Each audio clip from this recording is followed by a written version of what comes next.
பார்க்க போகிறது வந்து spring roll, potato spring roll செய்ய போகிறோங்க.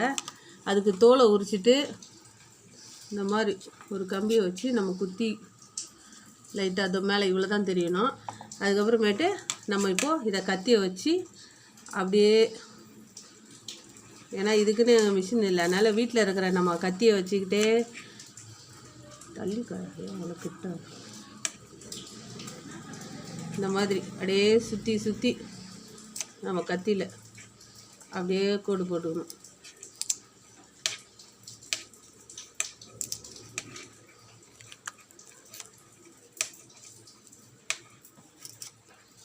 இந்த கம்பியில் நம்ம குத்திட்டு அதுக்கப்புறமேட்டு நம்ம ஒரு குச்சியில் ஏதோ சொருவிடணுங்க.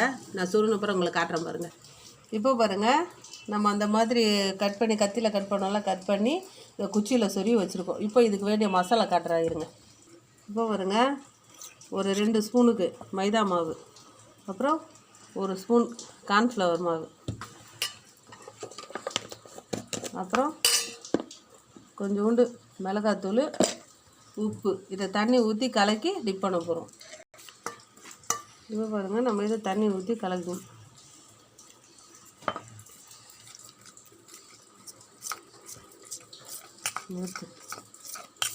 இப்போ பாருங்கள், இப்படி கலந்துட்டு இதை நம்ம அப்படியே இந்த ஸ்ப்ரிங் ரோல் அப்படி டிப் பண்ணணும். இதாக இப்போ நம்ம எண்ணெயில் போட்டு பொரிக்க போகிறோம். வாங்க. இப்போ பாருங்கள், நம்ம கோட்டிங் பண்ணியாச்சு. இப்போ நம்ம இதை எண்ணெயில் போட்டு பொரிக்க போகிறோம்.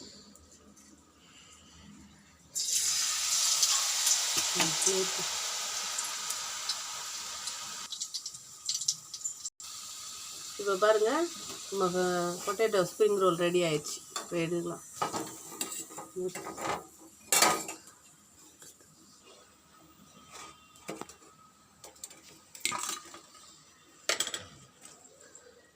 உங்களுக்கு இந்த வீடியோ பிடிச்சிருந்தா நீங்களும் வீட்டில் ட்ரை பண்ணி பாருங்க.